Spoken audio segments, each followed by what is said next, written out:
introduce myself, but we all know John Eikenberry too. He's a distinguished professor at Princeton University, and he has been kind of icon of the liberal tradition in the United States. Is Korea Health going to interview him after this? Sure. Then John came to Seoul. He teaches at Kyunghee University as an eminent professor every summer. Therefore, he spared time for us. We'll conduct in this way. John will make about 5 to 10 minute brief introduction, and then we can talk each other. And I want to make it as a more Q&A session, okay, rather than straightforward lectures. Therefore, President Moon had a summit talk in Washington 2 weeks ago. It was very successful. And then China was not happy about that in the summit. North Korea is not happy about the summit. And we do not know which direction President Trump will go. We know which direction President Moon will go, okay? But with brief background, let me invite John Eikenberry to give a brief introductory remarks. Let's give a big applause. Thank you, John. It's great to be here and to see you, a very old friend. Jet lag.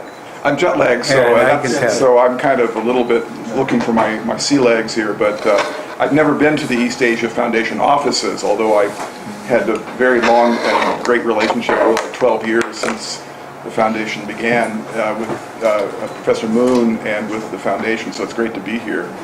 And Chung-In, I must say, is an old friend, but also from an American political science perspective, he's also perhaps the most famous South Korean international relations scholar, so it's great to be here with him. I understood this to be kind of a very informal discussion of big issues, obviously the U.S. ROK relationship, North Korea, China, and maybe just say a couple things that we're in this extraordinary moment of change. And Chung-In said, "I'm a liberal internationalist." That's kind of my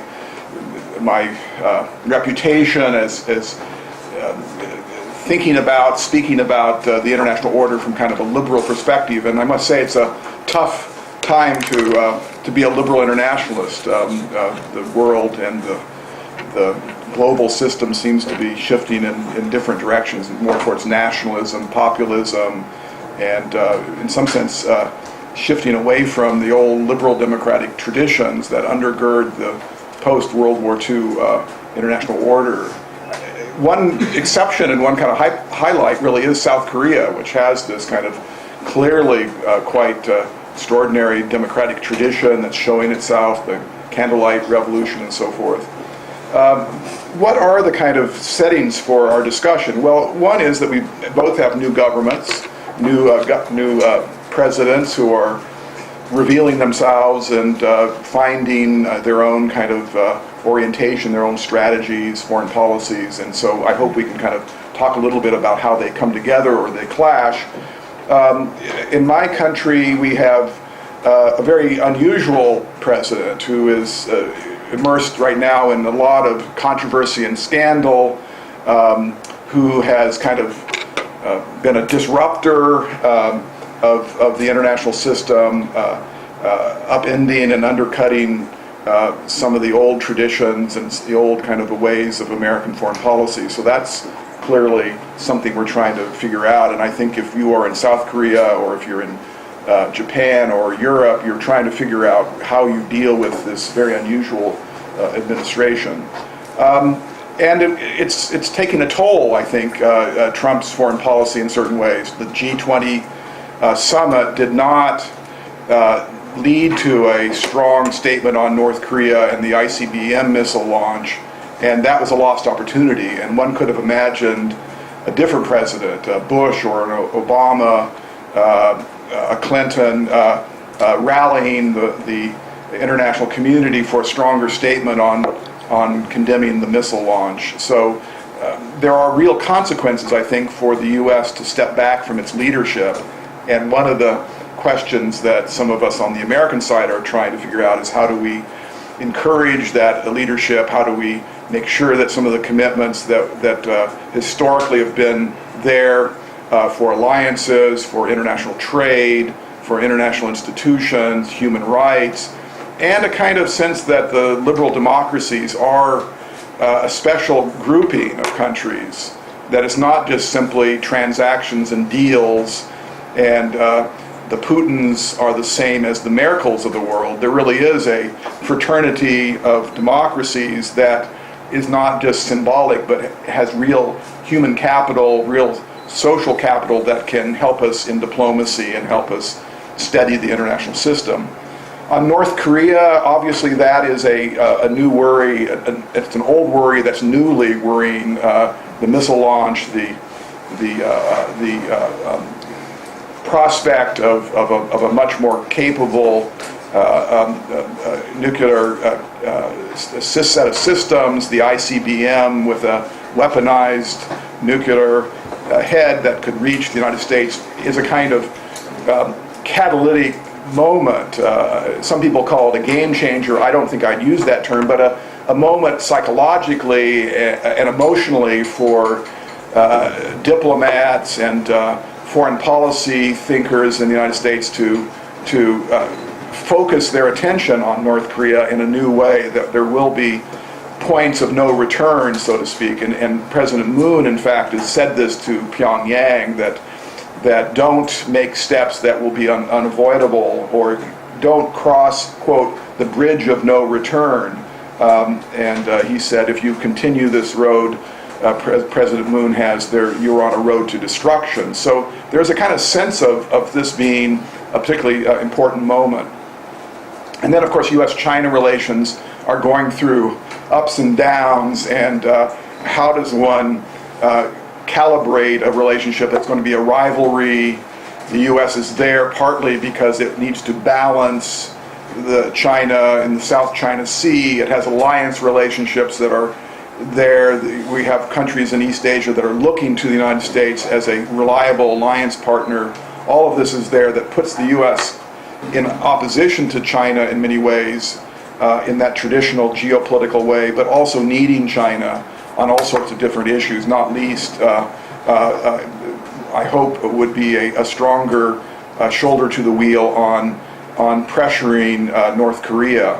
And that's really where I would kind of end my comments, that what I think some of us in the spring were most worried about from a U.S. ROK relationship was the U.S. have elected a president who looks like he's going to the right of Obama, and perhaps a more hardline, unpredictable, not terribly deeply rooted position, but one where tweets say something is unacceptable, this will not stand kind of behavior, and perhaps Seoul moving with a very distinguished new president, a Kyung-hee graduate, who is perhaps more interested in negotiations and a slightly softer line. So the worry some of us have had over the spring and early summer is, are we on a train wreck? Are our two countries going to repeat some of the earlier periods where we were on different pages? And I'm actually, just to end my remarks, I'm optimistic that there's kind of a pragmatic streak in the President Moon's administration and embodied in him himself, and the U.S. I think will be pushing for a stronger set of initiatives, including sanctions, but other things. I think that's a very strong position. I think Clinton would have gone in that direction forcefully. So I think the U.S. thinks there needs to be more pressure. But also, I would say, if South Korea thinks there needs to be negotiation, there needs to be talks, there needs to be dialogue, and China thinks there should be a freeze, and China and Russia have kind of ideas about a freeze, that looks like we're all on different pages, but those things are all harder sanctions and initiatives, dialogue and negotiations, and what might be a kind of return of a multilateral framework of reciprocal measures that put more pressure on North Korea, but that open the door as wide as possible for not just dialogue, but a kind of pathway of reciprocity, where if you do this, we'll do that. And people who study international relations know this is the bread and butter of what we think. It's security dilemmas that you want to get out of by initiatives that suggest and signal positions on the other side that let you do something that you wouldn't have done without that initiative. So back and forth, that's arms control. That's how the Cold War ended. And that's ultimately the peaceful route to solving the Korean Peninsula nuclear problem. So I do think while there may be different positions out there, and more emphasis on the stick, more emphasis here on the carrot, that these things ultimately fit together if we have goodwill from both sides.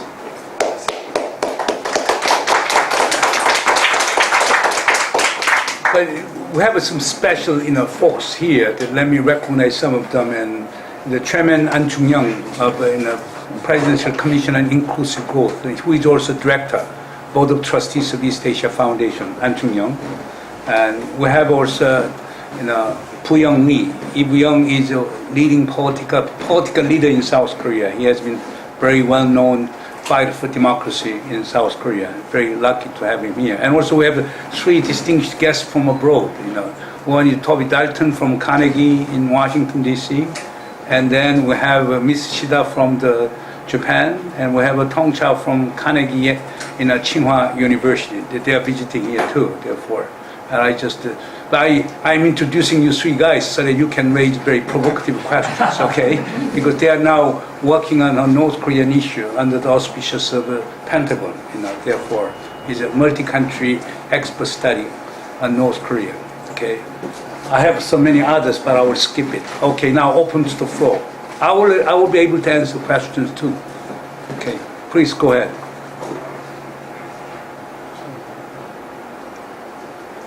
You are not accustomed to these Q&A sessions, okay? Maybe Professor Zhao, Hans, you can go. Hans Shettle of Yonsei University. Sure, hello, I can just jump in for the fun of it. Nice to see you, John. We met a couple of times at ISA in the past. You say it's tough to be a liberal internationalist these days. It's even harder, I think, to be a cosmopolitan Democrat, which is probably where I would fall. So I would just ask a couple of general questions. Deal making is not necessarily inimical to global governance. You can certainly build a deal-making approach to a lot of issues into multilateral collaboration or even more sweeping forms of cooperation that would fit along the lines of some sort of universalist approach to governance. Trouble is when you have somebody like Trump that doesn't want to make the deals in the first place or make the right kinds of deals that would facilitate global governance, then we become more pessimistic. I read your piece in Foreign Affairs earlier this year where you were basically suggesting that the Trump administration might represent the U.S.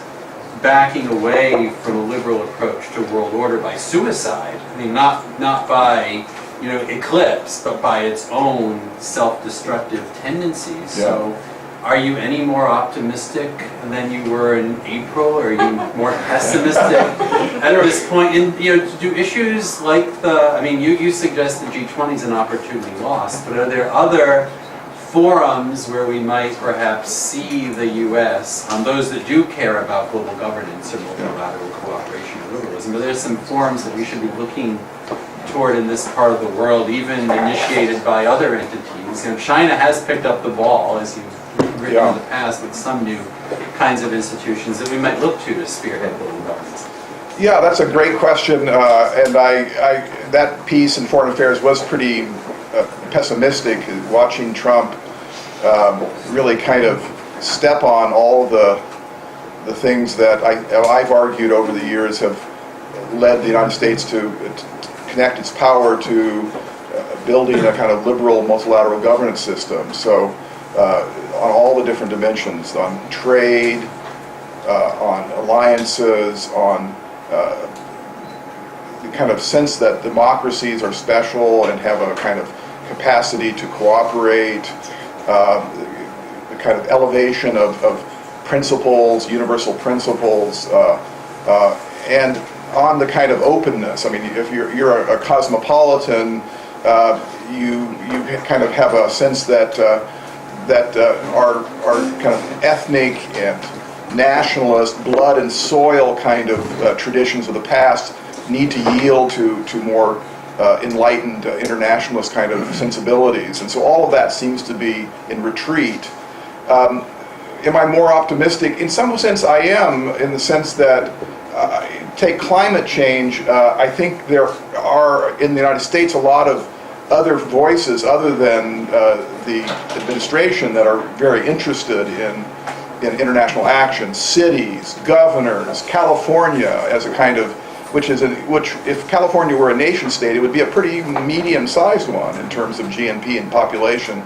And Governor Brown is going to have a big international conference on climate action. So the NGO, the world of subnational and supranational actors, civic groups, activist groups are out there, and I think this is a chance for them to step up. And if this really is an international system that's been building over the last 70 years, creating platforms for lots of different peoples and societies to step forward and participate in global governance, and now's their time to do so. I think Merkel is a very inspiring leader, and the new president of France. I think in Asia you do have President Moon, you have Abe, who are speaking out in favor of internationalism in various ways. I think some of this will take place. He must have been funded by Japanese government. I go wherever it is. No, his wife is Japanese, by the way. Keep that in mind. There's an ontological limitation on his discourse. Yeah. So there you have it. I've revealed. I've been outed. But yeah, I think there is the possibility for voices. This will be a chance to see if there are, and indeed it seems to me that the Japan-EU trade deal is an example of, we're going to keep going. We're not going to wait for the United States to get back on track on environment. And I still kind of think that if I were in the White House, I am trying to figure out, okay, I need to get Korea and Japan to do things I want vis-a-vis China. I might start to think, well, it's maybe more likely that I can get them, or even more importantly, their people, because they are democracies, and their people matter to the leaders. And if the people are anti-American, the leaders are going to have a harder time delivering for the United States. So how do I, as the president, even a President Trump, speak to the people of countries whose governments I need to work with? And if you have a kind of sense of deal making, of wanting to get things done, of wanting to find cooperation on various issues, you may start to think that to get cooperation on A, it might help if the United States is behind B, C, and D that the people of those countries care about. And it's such an elemental kind of logic that it makes me think that logic might eventually kind of come through, even in today's Washington. No, to your question, I think the President Moon Jae-in is a perfect and classical example of liberal internationalist. He is championing peaceful Korea. He's championing responsible Korea. He's championing cooperative Korea. And he's championing democratic Korea. They're peaceful, responsible, cooperative, and democratic. That is really culmination of liberal internationalism. Therefore, you can say that out of G20 leaders, he's the only guy who is really championing liberal internationalism. If you got sprayed word on him, okay? Other questions? Yes. You sound like you might be favorable to the current government. I'm not speaking for the government, okay? Even though I'm special advisor, okay? And I'll be just, I'll be making comment as a professor, okay? Okay. Now in South Korean Miss Media, there is a big debate on identity of Jung In-moon. So he's a presidential advisor or a professor. I can give you some background information on that. Okay, Professor Tae-Wan Kim. I have a very general question about liberal internationalism. Well, we mistakenly witnessing these days the rise and preeminence of populism, the return of geopolitics, the competitive exclusionary identity politics. I mean, all some of the expression include Brexit, the election of Mr. Trump as the president of the United States. So why this kind of like anti-liberal or counter-liberal phenomenon? And I believe that. And some people, some pundits argue that this is really a time of retreat of liberalism, liberal internationalism, or some extremists argue that it's the end of liberalism, meaning that partially what is happening now, what we are witnessing now. Let me put it in this way, okay? Yeah. Trump became president in order to destroy John I. Canberra theory of internationalism, which is true. Yeah. But therefore, we do not know which one is correct, Trump or John I. Canberra. Okay, but let me I know, but let me finish my. The world doesn't know. Yeah. So my point is that liberalism, international liberalism, particularly practiced in 90s, some naive version of international liberalism, I would argue, is somewhat responsible for what's happening now. In a sense, what's happening now is some kind of reaction to international liberalism practiced in, say, past like 2 decades or so. So if you really insist on liberal internationalism, multilateral governance, things like that, then I think we think about some self-rectification of liberal internationalism. What went wrong? Is there something wrong with the liberal? Well, I think it's that we're all asking those questions, and we don't know how deep the kind of backlash to liberal internationalism is. We do know that we've had Brexit and we've had Trump, and in some ways that has made it seem all the more profound, because if you think about the liberal project, the liberal international project, it's really not that. If you study world history, it hasn't been that long that it's been around. It really, 19th century, through the British experience, Pax Britannica, it was still not entirely liberal, because you had a lot of empire and you had a lot of other things, but it started trade and institutions and so forth. And then it's really in the 20th century, but it's always been kind of up and down. And the 30s, you could have much more kind of retreat of liberalism in the 30s with the collapse of the world economy and the rise of fascism, totalitarianism, total war, all the rest. So you really kind of saw liberal internationalism at a low ebb there, and then it came back. So if you one of the things you need to do is take the long view, and you see that it's not never going to be an end of history, but it's kind of a crooked history. So that's number one. Number two, the reason why we think it's kind of somewhat more profound than simply a temporary cyclical thing is that Britain and the United States have been the two countries that have seemed to signal a retreat. If it were just simply Putin and Xi who are putting pressure on the liberal order, you would say, well, that's to be expected, and it may even be because they're partly threatened by it. It's almost too successful.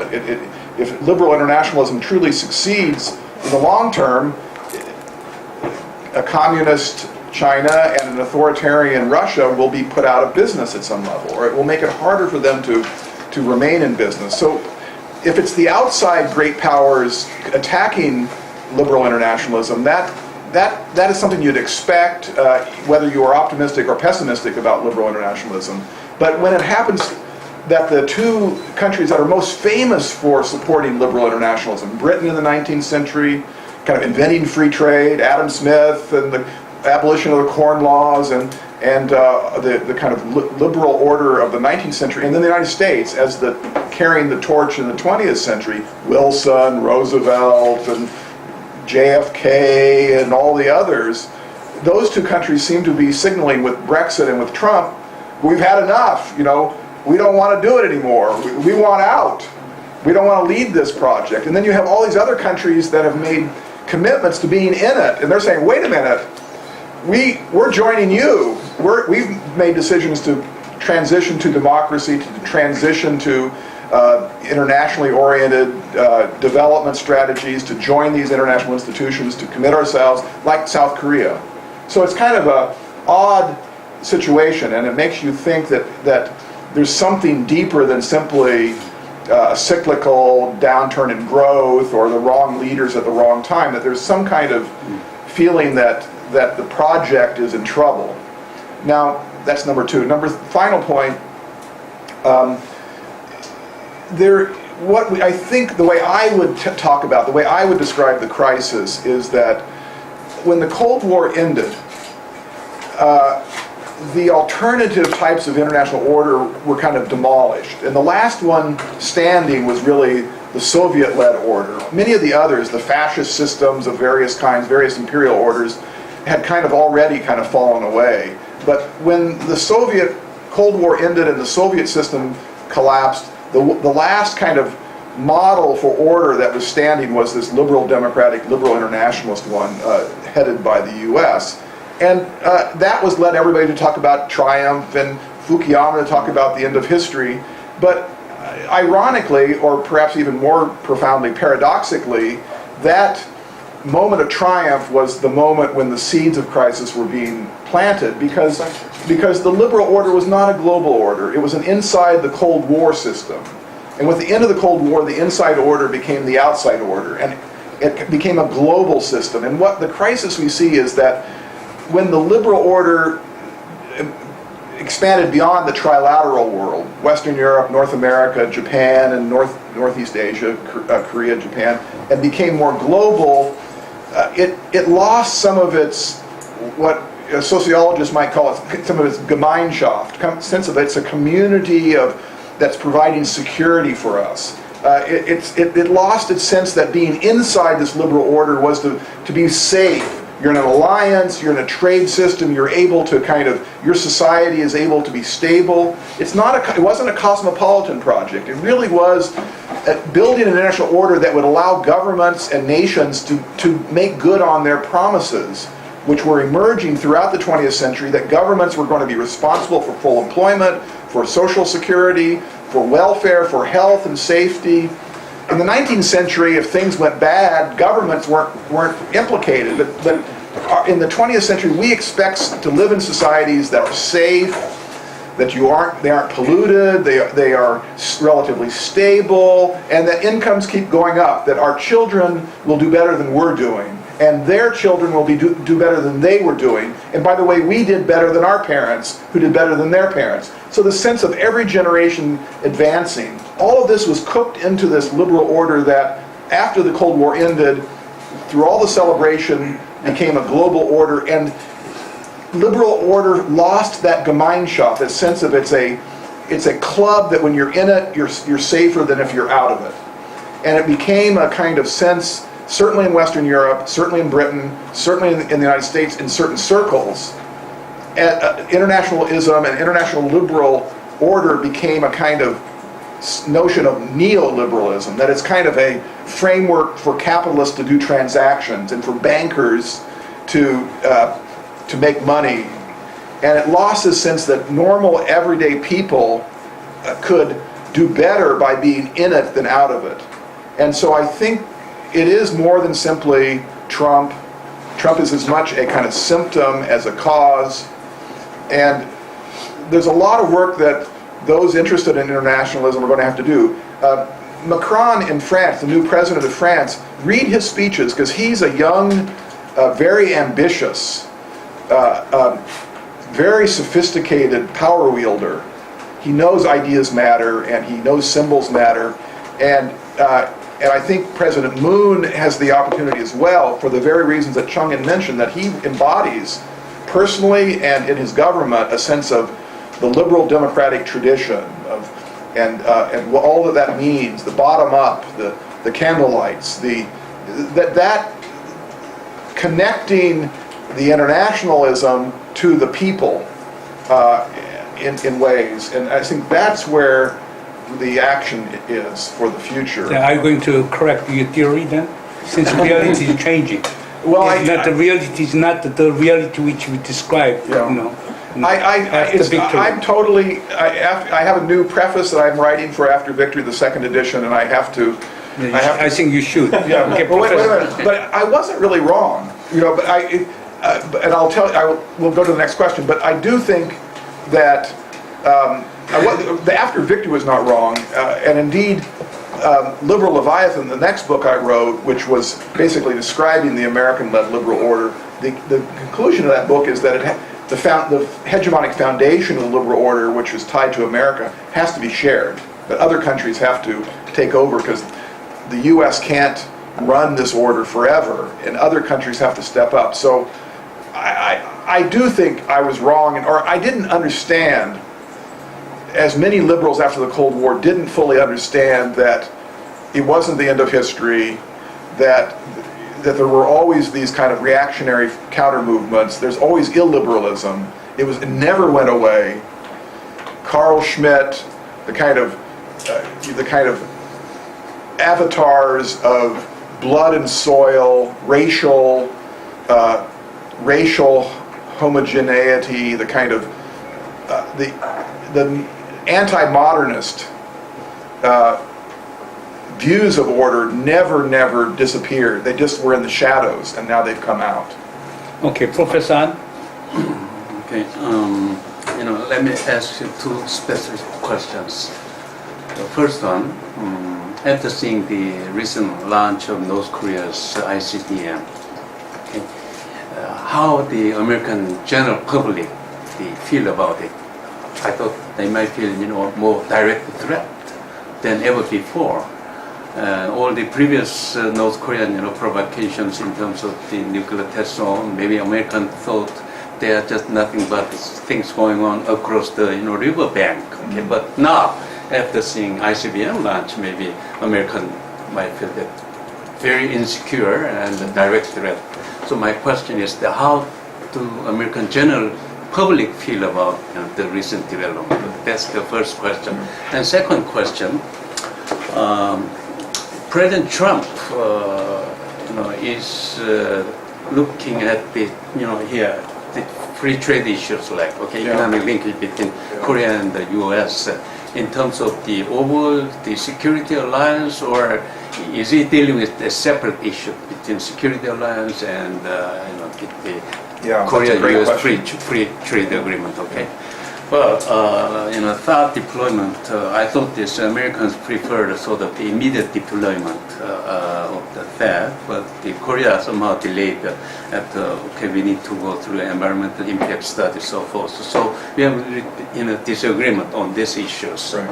Then I thought maybe, Trump might be, open the Korea-U.S. free trade agreement and asking the various remedy issues and questions.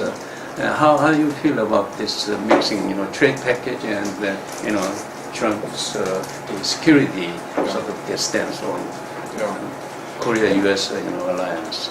Well, let's start with that, because that's something that I was trying to start to talk about in an earlier question today about the U.S.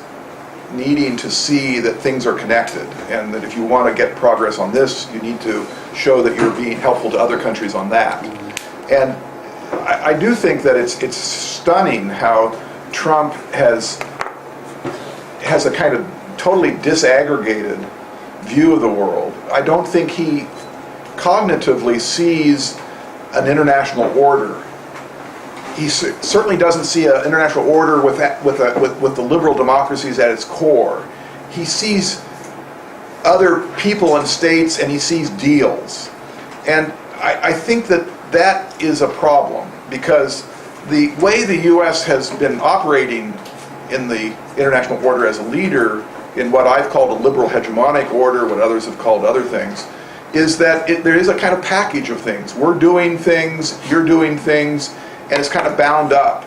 So we have alliances, but those alliances come with economic relationships, with political relationships, with society-to-society relationships, so that a trade deal is not just a trade deal. It's a kind of partnership, and there are going to be there's a general view that most economists in Korea and the United States would say the U.S.-Korean free trade agreement is good for both countries. There are certain things that maybe are a little better for Korea on manufactured goods and industry and employment. The U.S. services a little bit more. good for the U.S., but that it's a kind of a symmetry of asymmetries, or a balance of asymmetries. We both do better overall. Plus, it's part of, it's not just a trade agreement so that we do better in a kind of narrow economic sense of heightened growth or GNP, but it's tying us together. It's part of a broader partnership, a security community that we're in. And so it's tied to THAAD, it's tied to, and indeed the expectation is that South Korea will in turn want to do things that are not necessarily in its narrow, specific, immediate, short-term interest, but it's investing in a relationship. So both countries are not just doing what Trump does when he's doing a real estate deal, which is kind of the narrow bottom line, what can I get out of this bargain today? And so on trade, he is kind of disturbing the international system by saying, oh, the U.S. got a bad deal. And it's an ideology. It's not based on facts. It's a transactional view of the world, and it's rooted in his way of operating in New York. If you talk to other real estate families and companies in New York, the Trump family was always about the deal, not the relationship. And the relationship is, I may not get a deal with you today, but I'm going to build a relationship so 5 years from now we might do a deal. So I'm going to invest in a relationship. So I think it's just too, it's not built on a holistic view of how the world works. It's too narrow, and it gets him into trouble. And it makes the U.S. weaker. He's kind of single-handedly shrinking American power, hard power and soft power, particularly soft power. So that's my view on the trade thing. So I think that, on THAAD, if THAAD leads China to retaliate, I say to Korea, don't give in to China on this. If you give in, this goes all the way back to Pericles and the Thucydian War, the Pericles and the Peloponnesian War. Pericles' famous statement to the citizens of Athens: if you give in on this, you are inviting a whole generation of bullying. So you don't give in. But the United States has to recognize that there is a cost that South Korea is experiencing from Chinese retaliation for THAAD, and so the U.S. has to step up and try to attend to the economic consequences to the extent it can. I'll leave it to the economists or experts to tell us how, but that's part of its package. Security and economics are connected. Now, should I go ahead and do the ICBM? First, how Americans feel. Your first question. Now? I think that the North Korea has been enshrined by the new government, by Mattis, who's been here, and by other American generals and generally the national security establishment as problem number one, security threat number one. So that's pretty big. So it's not terrorism. It's North Korea's missile and prospective nuclear ICBM. And there is, I think, the anticipation that when the day comes, and seems to be coming sooner than we thought, that there will be a operational nuclear ICBM that can reach the mainland of the United States. At that point, it does activate politicians to make this a bigger deal.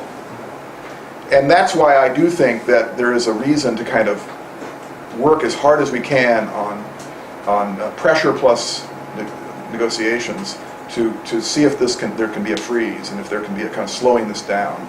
Because I do think that it's not so much that the American people feel it, but politicians will use it to do things that will feed a kind of more risk-oriented foreign policy. But let me just add, in conjunction with Professor An's, question. The South Korean concern is this: okay, America wants to deploy THAAD in South Korea, and our President Moon, yes, we will, honor previous government agreement to deploy American THAAD in South Korea, but the Chinese retaliation has been quite formidable. Now, this year alone, we'll be losing about 8.5 trillion won. And then if we include, damage done on the Hyundai Motors, Kia Motors, Samsung Electronics, and etc., the amount would reach all the way to about, almost 20 billion won, 20 trillion won. Okay, it is about $2 trillion in American dollar terms in coming years. Therefore, economic damage has been quite extensive. But at the same time, the President Trump has been pushing for the review and reform of FTA, and at the same time, he's pushing for the greater defense co-sharing on the part of South Korea. And South Koreans are saying that this seems to be unfair. It is, and absolutely. Therefore, we are very much concerned, therefore, anyhow, it is South Korea, which should deal with North Korea too. But the bill which, economic bill which President Trump has levied against South Korea seems to be quite big. That is why there is some, public disenchantment with, President Trump's position. What is your take on that one? I totally agree with that. You can't. It's a contradictory set of policies. THAAD, trying to impose more costs on South Korea for the alliance, and the trade agreement. Those are, at some point, those things have to be seen as part of a package.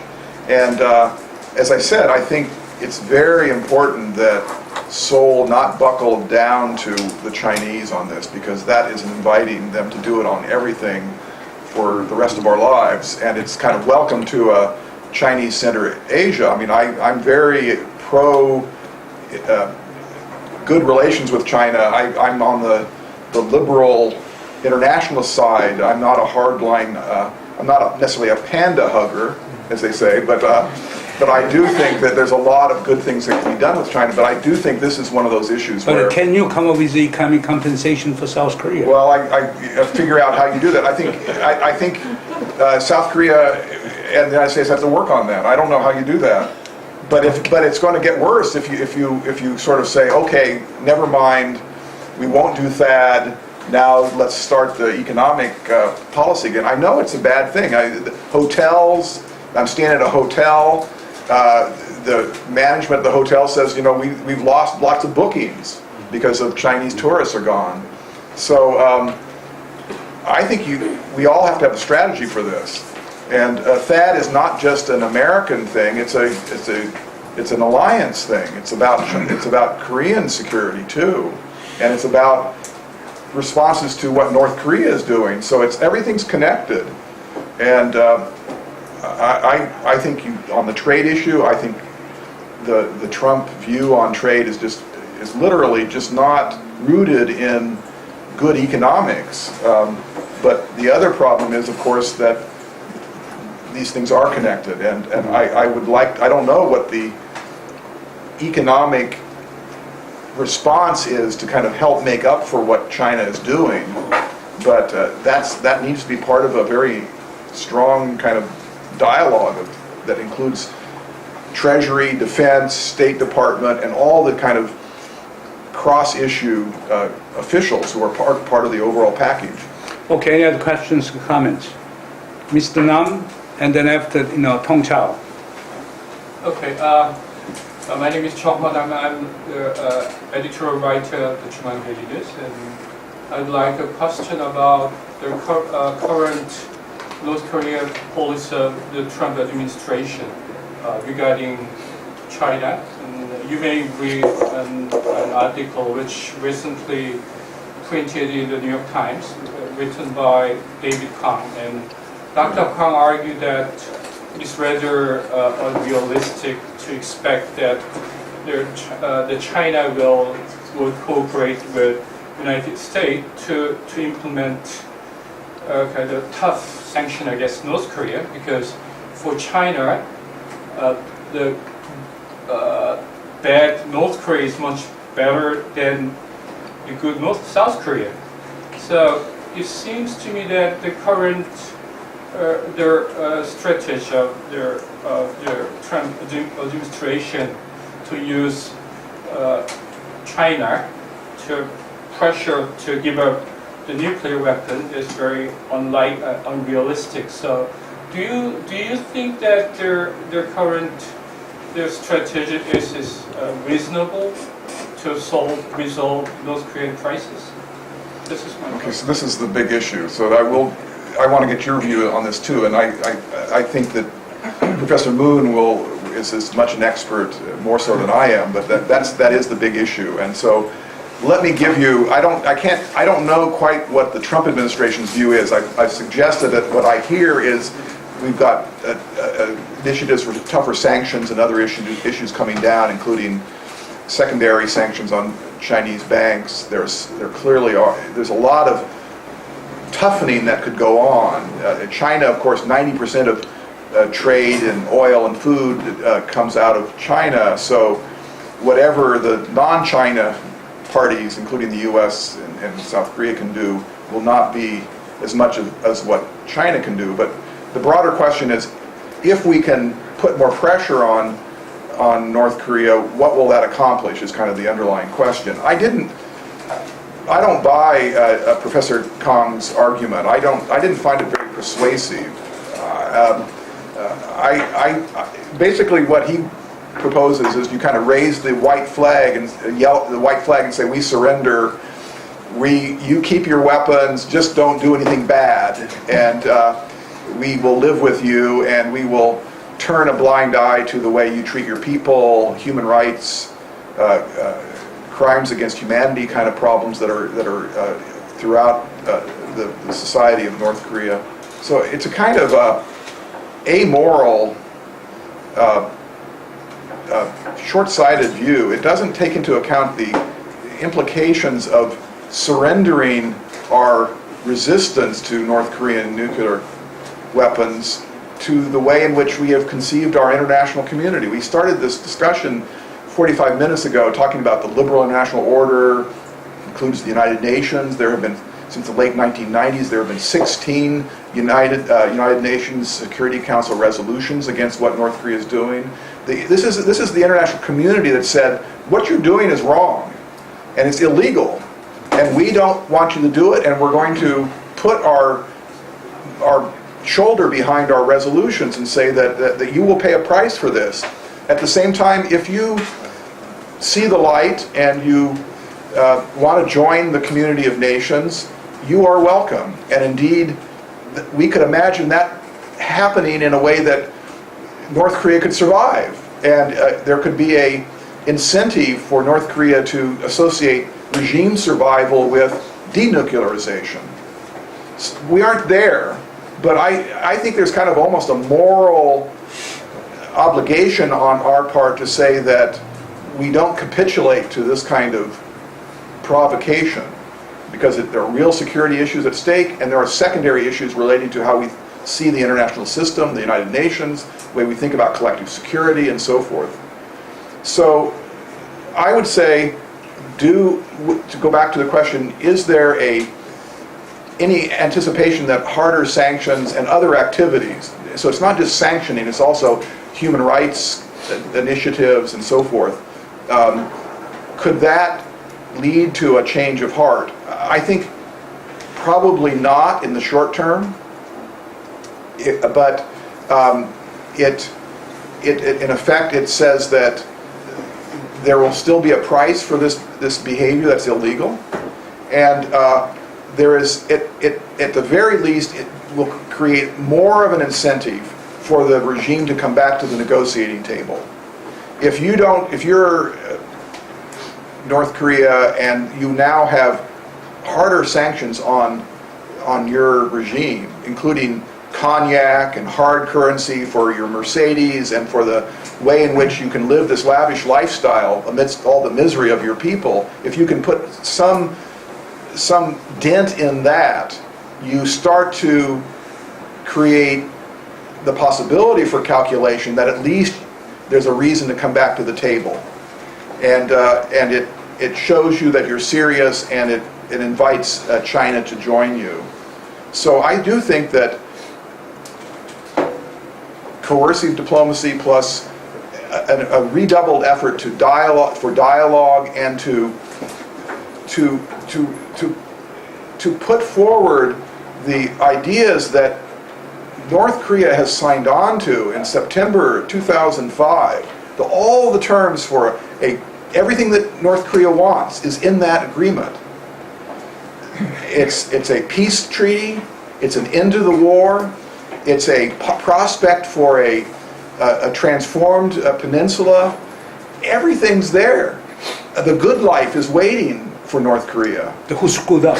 What? Who screwed up? You did. Your former president, George W. Bush, did screwed up. By the way, I have a different view from the John. Yes, please. You know, yesterday, Chinese Foreign Ministry spokesman made it very clear. North Korean nuclear is the deal between Pyongyang and Washington. Then Washington got to solve it. Why you are outsourcing it to us? Okay, that is Chinese position. I'm sympathetic to Chinese view. And China also made its own proposal. There's a suspension for suspension and denuclearization along with permanent peace regime on the Korean Peninsula. U.S. was not paying attention to Chinese proposal. Okay, even suspension for scaling down was rejected by the State Department. China is angry. Okay, and plus, look, United States does not dictate world affairs. United Nations, yes. Okay, United Nations Security Council Resolution 2270, Security Council Resolution 2321, China has been strictly abiding by, complying with these UN Security Council resolutions. But US is wanting more. China is not stupid. US cannot dictate China. Let us face reality. The US has been always trying to compel China to do something against its will and preference. I'm not speaking for the Chinese government. I'm simply analyzing it. But let us be fair. You know, really, American demand is totally outrageous to the view of Chinese. That we are all Not all Chinese. Just today in the Foreign Affairs Online, read the article by Zhu Feng, who's a good friend of ours. He's putting forward a Chinese view that's different than what you're saying. He's saying the Chinese... When he write American outlet, he write very, very pro-American writing. And he write in Korea, he's a pro-Chinese, South Korean. It's a very pro-China position. He is saying we Chinese have an interest in getting rid of these nuclear weapons. It's a danger to us. He says, quote unquote, we have to remember as Chinese that these weapons are not just pointed at South Korea and Japan and perhaps later in the decade the United States. They're pointed at us too. And we can be harmed by a nuclear North Korea as much as South Korea. Which is true. Yeah. So it's a very passionately Chinese view. According to a very reliable source, the Chinese government sent kind of an ultimatum to North Korea. If North Korea undertakes 6th nuclear testing, then there will be cut off of crude oil supply to North Korea. And I understand that North Korea is taking it very, very seriously. Okay, and that is true. Okay, China now regard North Korean nuclear threat as real, not contrived, which is true. But in solving the problem, there is a fundamental methodological difference between Washington and Beijing. But Washington has so far been very unilateral, not consultative with China. The US wanted to dictate China. China really hates it. Okay? Therefore, I think Washington needs to have some kind of intersubjective understanding of Beijing. Otherwise, no solution. Trump won't know what that means. Intersubjective. Anyhow, and I was in China just last weekend. Then I met one, retired, PLA general, and the general was telling me very interesting things. Okay, we propose suspension for suspension, and if North Korea violates suspension, then we can really come up with hard punitive measures against North Korea. But U.S. has been rejecting its own side of suspension. Therefore, it is not simple. Even our government is taking side with the United States. Then might have made China more, unhappy position. Okay, Tong Can I Chao. just respond to that? I think I agree with you more than you think. I think that when Russia and and China They met together. proposed a freeze for a freeze. Yeah. I don't think the United States should take that offer, but they should work. There you have China and Russia saying, we want to find a way to get North Korea to freeze. And there are different ways, different levels of freezing. It could be just sort of not testing. That can reduce the confidence of their missile and nuclear technologies. But a deeper freeze would be obviously one where you would have the IAEA come in and monitor it the way in which it was done with the Iranians.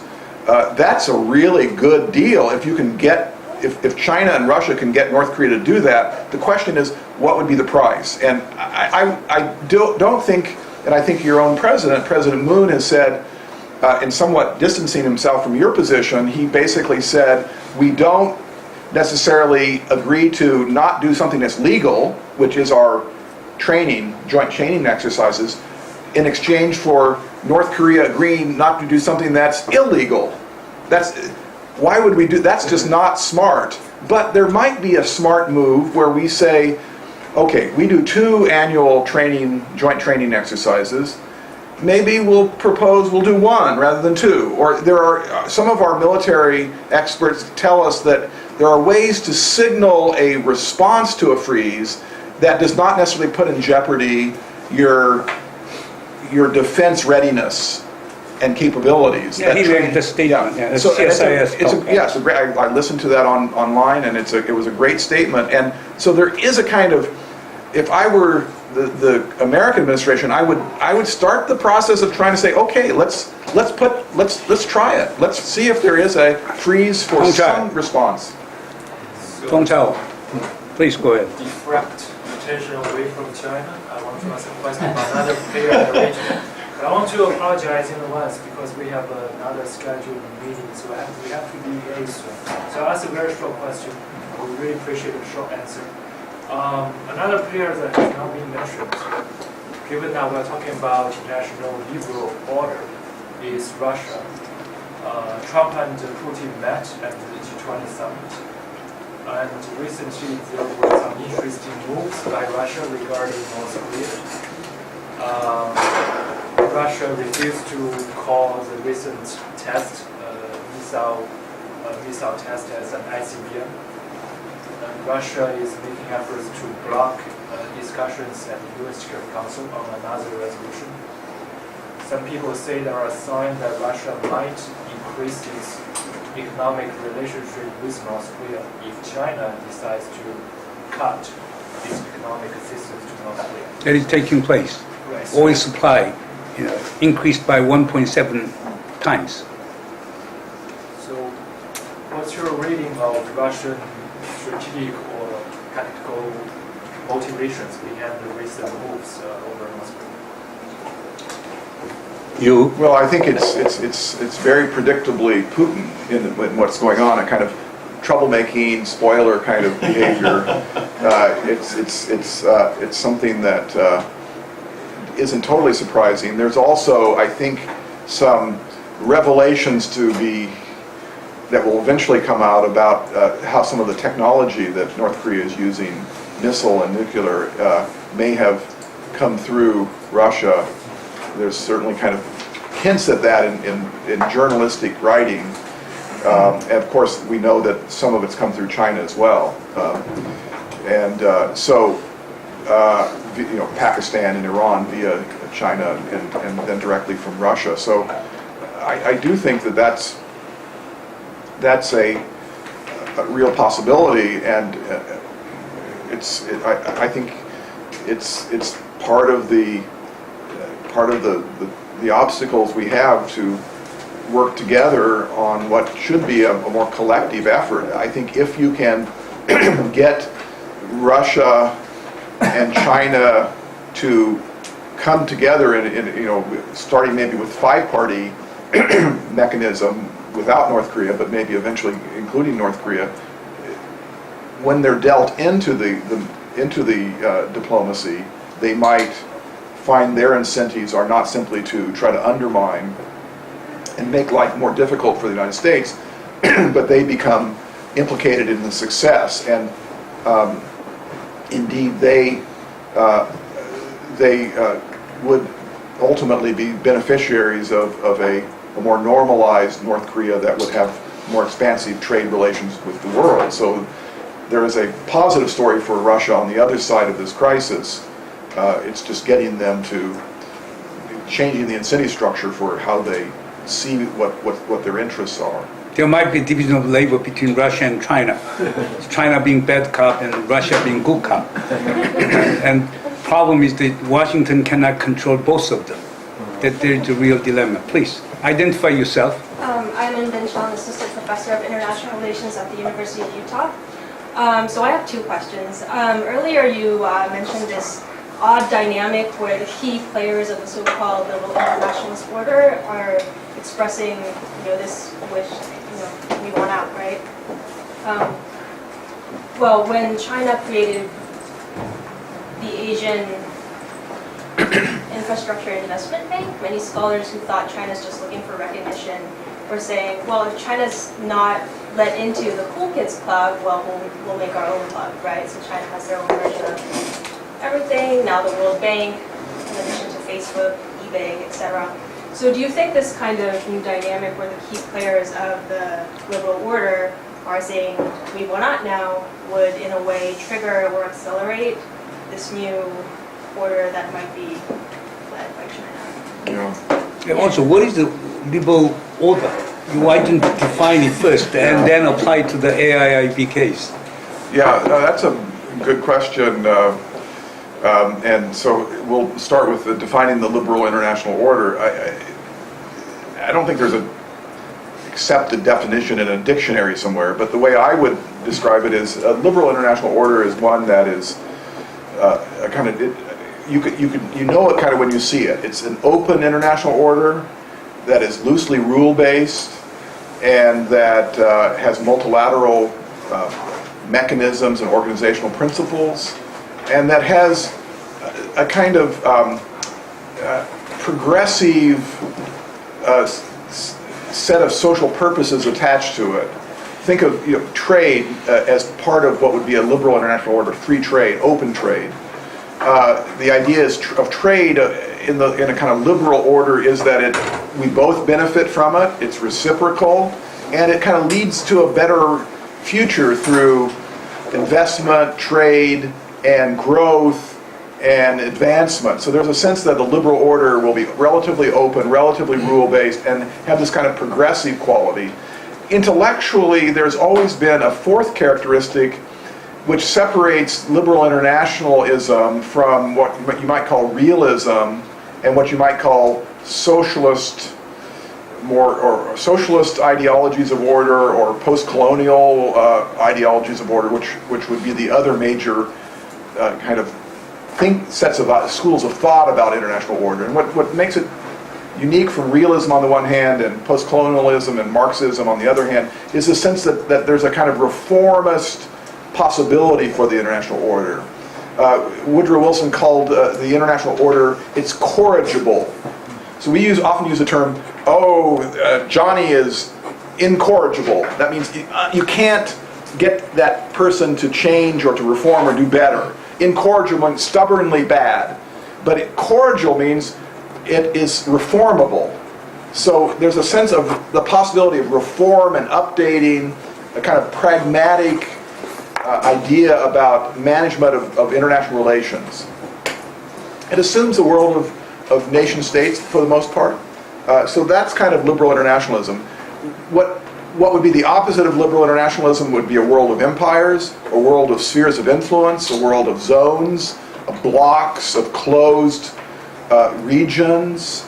So liberal internationalism has these qualities.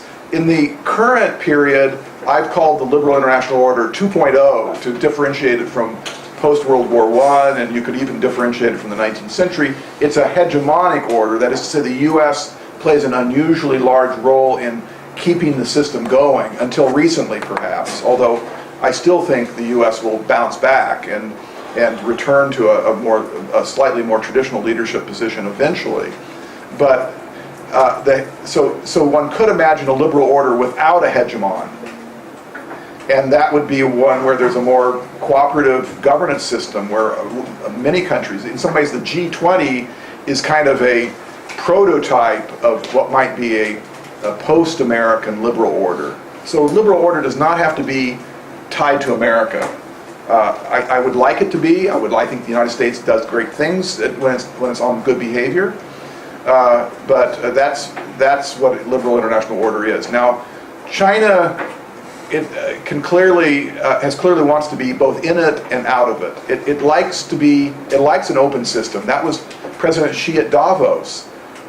It wasn't that dramatic to see the president of China speaking in favor of the WTO and international trade. The U.S. didn't even have its leader there. So up to a point, China wants to be in it. And in fact, China its own model of development is premised on there being a liberal international order. Because if the world were a world of blocks, and if all the other countries of the world were like China, the system would be more mercantilist, and China would lose its ability to gain from that system. So China doesn't want the world to be like China. It wants to be China in a world that has these liberal characteristics, but not too much liberalism to threaten its regime type. So it wants illiberalism at home and liberalism abroad, without liberalism adding these kind of R2P, political human rights. So you see China kind of engaged in a variety of strategies, and this is where we come to the AIIB. China is playing multiple games in its dealings with the international system. On the one hand, it is a stakeholder in some areas, playing a fairly traditional role, signing on to international treaties of one kind or another. In other ways, it's kind of playing what I would call an inside subversive role. It's trying to, for example, have a Chinese leader nominated for the UN peacekeeping organization, which has for the last 16 or 20 years been headed by a Frenchman. Why? So that China leading the peacekeeping organization will downplay in peacekeeping operations human rights issues and those kinds of things. So it's kind of working inside the system to kind of pull back from the hardline liberal ideas, but yet staying within it, doing most of what the organization is doing, in this case, peacekeeping. So too with R2P. China signed on to the 2005 UN resolution on R2P, so it didn't oppose it, but it's working from the inside to water it down. You could call that inside norm weakening, or norm containment strategies from the inside. And then China's working on the outside. That's One Belt, One Road. That's certainly AIIB. Now, it is a kind of effort to create parallel institutions, but I think China is discovering that to go down the multilateral route, such as the AIIB, you're kind of forced to look a lot like the organizations you're leaving behind, like the World Bank and the Asian Development Bank, which are also multilateral institutions, and AIIB is taking on many of those same characteristics. Peer review, best practices, and indeed AIIB is based on it's based on borrowing on the international credit market, which requires that money to be paid back. So AIIB has to adopt a kind of fiduciary responsibility for investing those funds in projects that will allow it to be paid back. And indeed, China is partly one view of why AIIB came forward is that when China engages in these bilateral trade deals, it is often just infused with corruption, absence of due diligence, and China loses its money. It invests in some silly project for a dam that should not be built in some country that cannot pay back the amount of money. So part of what China is doing is pulling back from those kind of inefficient, corrupt bilateral agreements. They have certainly enough money to do that forever, but putting it in a multilateral framework. So my message is, China may kind of think that it's trying to exit the system and create a rival, but the rival looks a lot like what it is exited, and that says something about what multilateralism is as a way of organizing the world. And you can make little differences, about human rights and political principles, but my feeling is that over the long term, China is going to be more changed by the liberal order than it will change the liberal order. Now, let me just interject one point. Liberal international order with American characteristics is accepted, is legitimate. Liberal international order with Chinese character is selectively accepted or rejected. That is all about American intellectual hegemony. Okay? Look, One Belt, One Road, AIIB, all follow international norms, principles, rules, and procedures. And governance, as John pointed out, the AIIB's governance structure, in fact, exact reflection of World Bank and ADB. Okay? But again, traced origin, what are the intentions, calculations, and try to delegitimize Chinese effort. Therefore, whole problem is liberal international order is a universal term, but if you add with Chinese characteristics, it's not accepted, or questioned, or doubted. That is the whole American intellectual hegemony, okay? Yes. My name is June Park, and I'm But I'm making devil's advocacy, okay? Yeah, I'm going to respond to this in a moment. Should I go ahead and respond? No, let us take it. If he's trying to provoke me, I can respond, but I don't know if you want me to. Okay, two-finger invasion. Yeah. My name is June Park, and I'm a postdoctoral fellow at the National University of Singapore. So along the lines of the liberal order, I'd like to place a little bit of emphasis on a trade organization, the WTO, which is having a lot of problems these days because of China and Russia. So when we think about the liberal order as defined by both of you, I think there is some consensus that the WTO system is quite legit in its dispute settlement system, and it has been useful. But now you see dispute settlement proceedings and results in the panel reports that are somewhat geared towards Chinese interests. And the Chinese authorities are using the WTO as a channel in which they can exercise their opportunistic interests. So bearing this in mind, wouldn't you say that the liberal order is a little bit outdated, especially on cybersecurity issues, on intellectual property issues, on a host of all different kinds of things, including things that are not defined by territorial borders? And I had another question on the Iran nuclear deal and its comparison to the North Korean case, but maybe I'll kind of set that aside. Well, we can come back to that too. Yeah. That's important. That's an important issue. Do you want to speak to the cyber issue at all? I tend to kind of agree with you. It's not my area, but I think this is a question where some of these new issues are hard to put into the old frameworks that... No, it's precisely the case. Cybersecurity issues are very recent phenomena. It takes time to develop norms and principles, rules around which all the actors' expectation can converge on. Therefore, it will take some time. And also, the problem is the technical complexity of cybersecurity issues has made it more difficult. Therefore, even outer space regime is very, very underdeveloped and fragile. Therefore, in other words, all our legal progress has not been able to match with technological change. Therefore, there is an inevitable gap between the two. And the Iranian issue, you want me to touch on it, or you want to go back? I was just wondering where the feasibility of nuclear freeze can actually start, because when the JCPOA was signed, the North Koreans officially said, don't even think about doing such a thing with us, we're not interested. So the nuclear freeze that we're envisioning may, to them, seem something...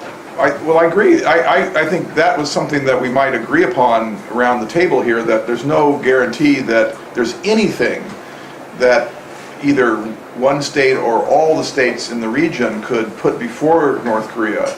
No combination of carrots and sticks that would change the pathway that Kim Jong-un is on. I mean, that in fact would be for scholars, one of the underlying questions that we have is the problem a security dilemma problem or not? A security dilemma problem is that North Korea is doing what it's doing because it feels insecure and what it's doing is defensive, and if we could, and what we're doing is the same, so we're engaged in a arms race in a sense, that each side would be willing to give up if it could be assured that the other side would step back. And that would be a kind of reverse arms race, a kind of now you start reciprocally building down rather than building up.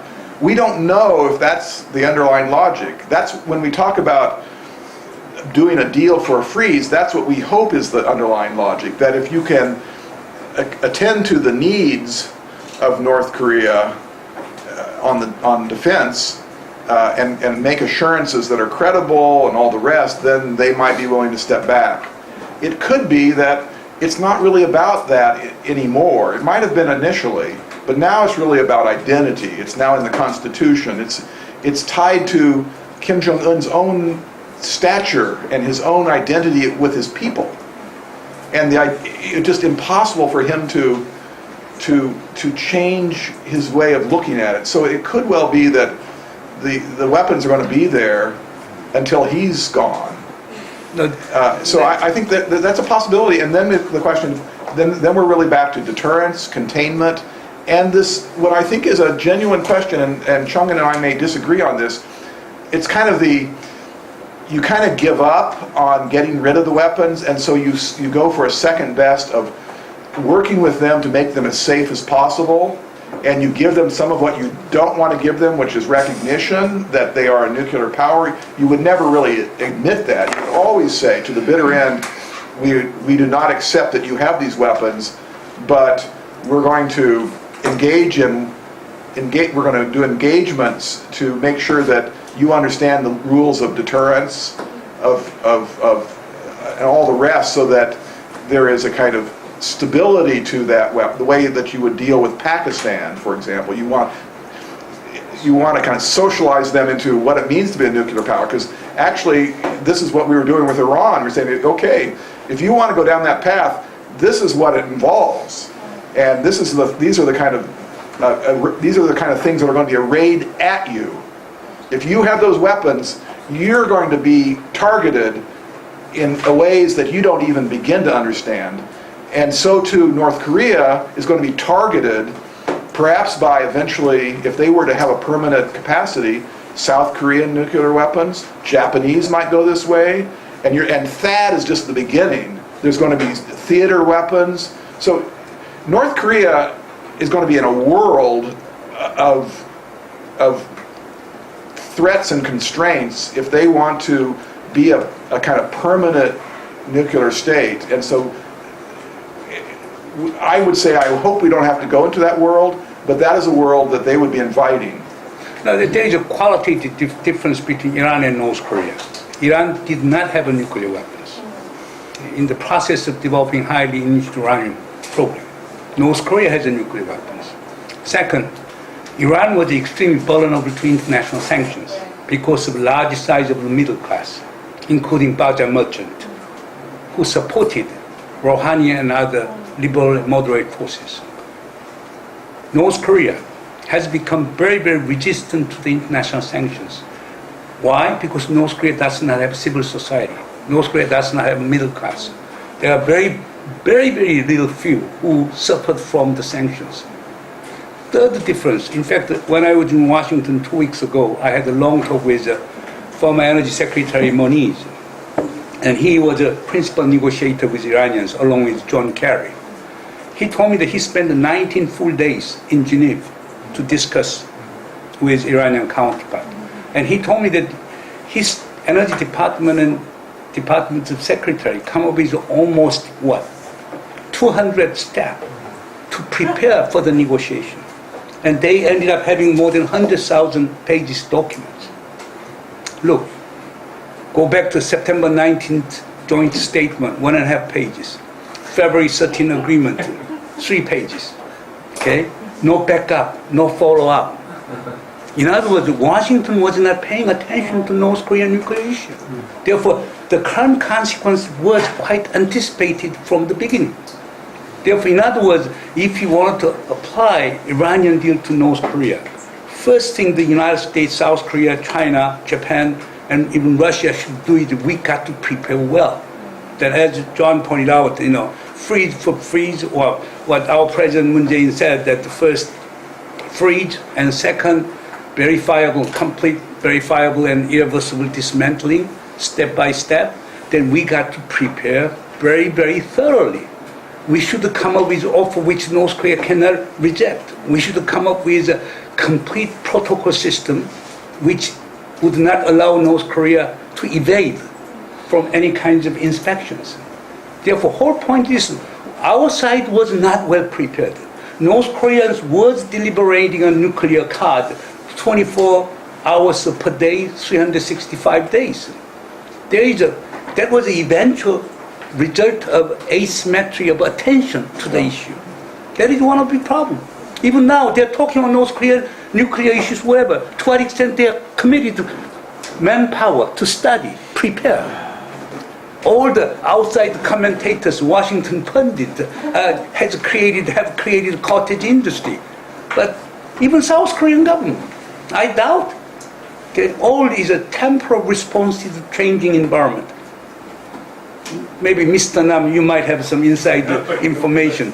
Is well prepared? I agree with you. Yes.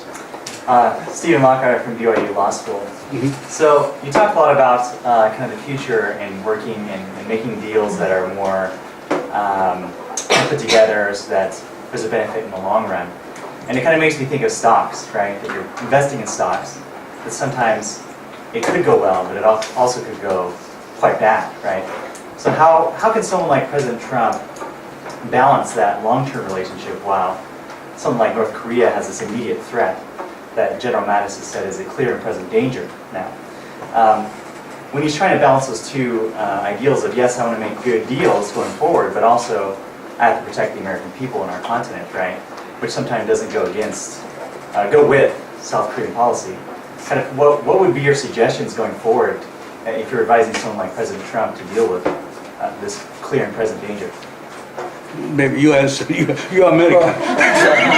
You're American. You answer about the American president, and I'll come up with this supplementary comment. I think in the end, President Trump I would advise him to say, in the end, you said strategic patience hasn't worked, we need to try something different. I would say, in the end, we're going to come back to strategic patience, because I don't think there is a silver bullet that will solve this problem. I think it is going to be an investment problem of investment in precisely what Chung-In is saying, which I totally agree is the absence of attention span on these issues, the absence of strategy. It's a problem with democracies facing a country like North Korea, which it's got one man and it's got a cadre around him.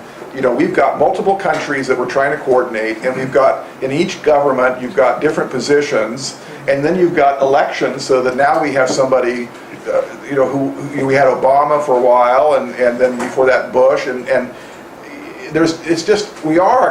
we're like a circus, we've got different actors doing different things at different times, and so in some sense, we are at a disadvantage for having a clear-cut strategy, but I hope that with new administrations that there are people like Mattis on the one hand, who is a very serious strategic thinker, and his counterpart in Seoul, who can really lay the groundwork for... We don't have a counterpart yet. Well, you find one, okay? And call me when you get one.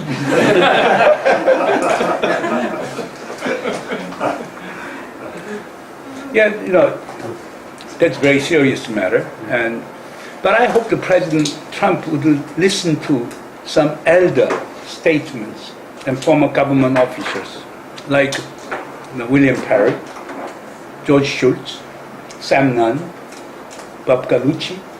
They all sent an open letter to President Trump on the very day of U.S.-South Korean summit talk. that is what? Time is not on our side. Have dialogue without any preconditions attached to it. Absolutely. Because once you have dialogue and negotiation with North Korea has never shown provocative behavior. Whole the history of six-party talk shows very clearly. And Okay. the odd thing about this is that for all the criticisms I've leveled at the new administration, Trump is actually somebody who might kind of be sufficiently outside of the national security establishment to say, okay, I'll meet with him. He's actually said he would. And I think that it's not totally impossible to think that Trump, under certain conditions, would himself not meet. But I think more likely it would be some other subsidiary kind of advisor or coalition group. But I think that this group of elders has absolutely the right message. And Because they have experiences. Bill Perry, They've initiated Perry process. They've Bob been there Ganucci. from the 1994. Yes, and he signed in the all Geneva Agreement framework. But here, therefore, one thing is, I think the U.S. got to engage with North Korea without any preconditions attached. Okay, and the second one is, as John pointed out, we need some kind of multilateral coordination. Therefore, North Korea would not join it. Then other 5 countries of six-party talks should get together, have a really in-depth preparation. Okay, narrowing the differences. Okay, and coming up with a joint strategy. And what is really important is what? Word for words and action for action. Therefore, if North Korea frees and, verifiably dismantle its nuclear facilities and materials, and eventually nuclear weapons, then what should we do? And how 5 countries coordinate? And what kinds of incentive packages should we come up with? And that should be, I think that our government should propose that kind of things. There are five parties can work together. And I was expecting that there would have been a 5-party summit talk in Hamburg, but that didn't take place because it is my understanding President Moon has had some kind of idea in mind. But sooner or later, I personally hope that the 5-party summit meet together and also extend invitation to Kim Jong-un and try to end. Unless leadership commitment exists, then there cannot be allocation of resources and personnel to deal with this issue. Therefore, 2-track approach would be very important. And the strategy should be joint strategy, not individual American, Chinese, or South Korean. I don't know whether it is possible or not. I think there is an imperative for 5 parties to come up with joint strategies. Anyway, one last comment and question, Dr. Jung? I'm Dr. Jung from Hanyang University. First, I like a straightforward question to you. Trump administration highly likely to take action against North Korea, including preemptive or preemptive strike, North Korean nuclear site. The first part of your question was, Okay. Trump administration, Yeah. do you think is highly likely to conduct a preemptive strike against North Korea nuclear site? no, No? I don't think Why so. not? I think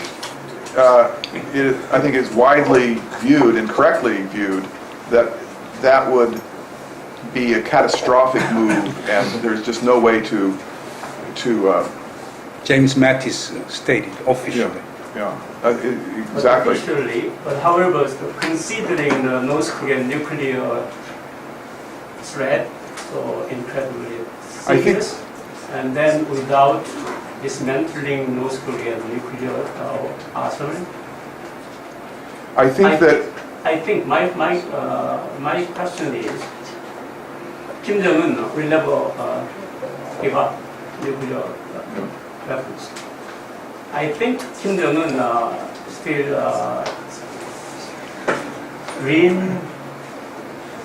grandfathers Kim Il-sung's unification during the Korean War. That dream failed. Kim Jong-un retained the DNA, Kim Il-sung's national unification. I think nuclear missile is one of the best tools to achieve that unification. If Kim Jong-un conducts nuclear warfare to achieve unification, that is catastrophic warfare, right? To prevent that catastrophic warfare possibility is not high. However, we should be prepared that kind of worst scenario. Then I think United States, South Korea should consider seriously military action against denuclearized, neutralized North Korean nuclear. Okay, three conditions should be met. First, United States, South Korea, and Japan should be share the common threat perceptions, and also Pacific Command and South Korean forces and Japanese self-defense forces should prepare for conduct that kind of military operation. And also, strategic communication should be implemented to get a consensus from the world community why we should eliminate nuclear weapons.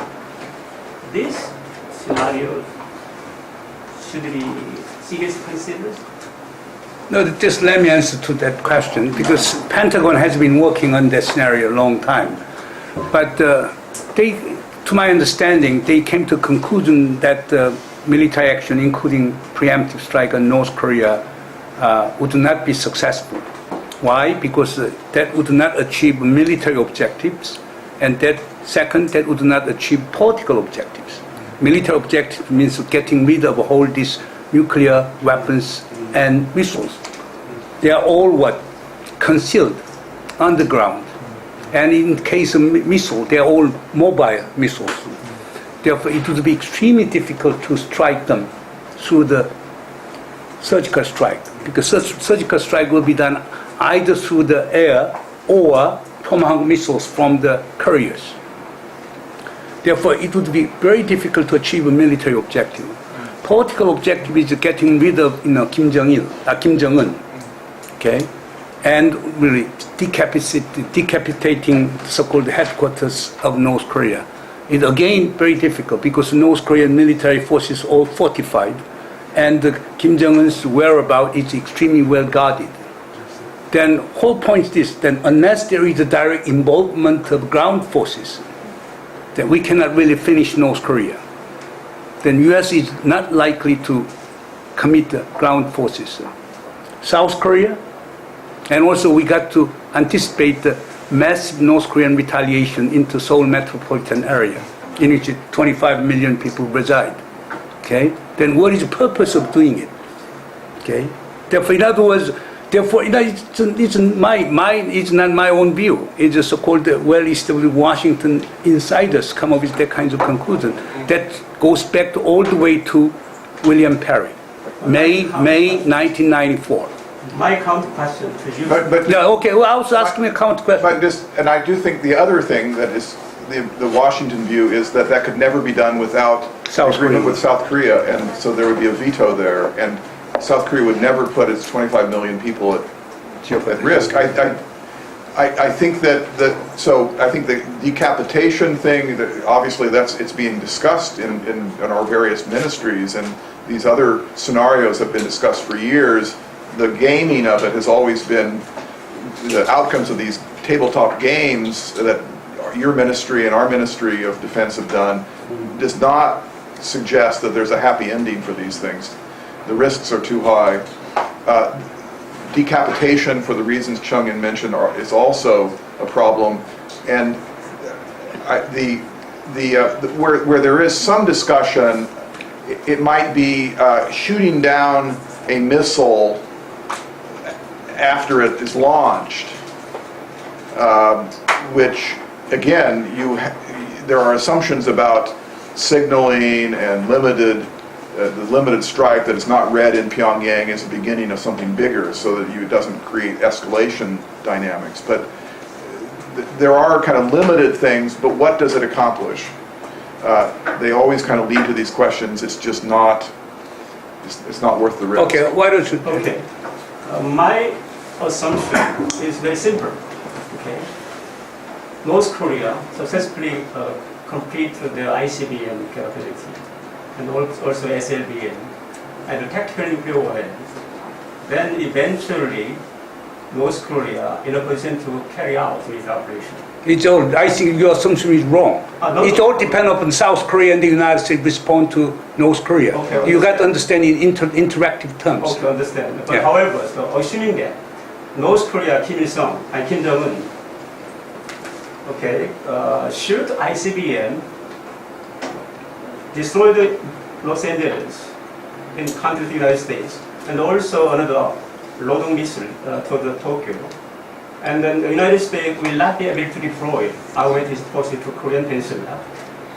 And also simultaneously, North Korean People's Army shoot tactical nuclear warhead toward the Gangneung province, Gangneung town, immediately destroyed that massacre.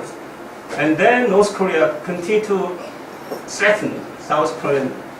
Okay, if you do not surrender, I immediately drop atomic bomb metropolitan area. That scenario, this looks like ridiculous scenario. However, we have to prepare that catastrophic. That is why we got to talk with North Korea and prevent a further deterioration of North Korean nuclear and missile capability. The whole point is this: all people tend to think in the worst case scenarios, but they lead us to the worst case, which nobody wants. With that one, let me conclude this session. Let us give a big applause to John Eichenberg.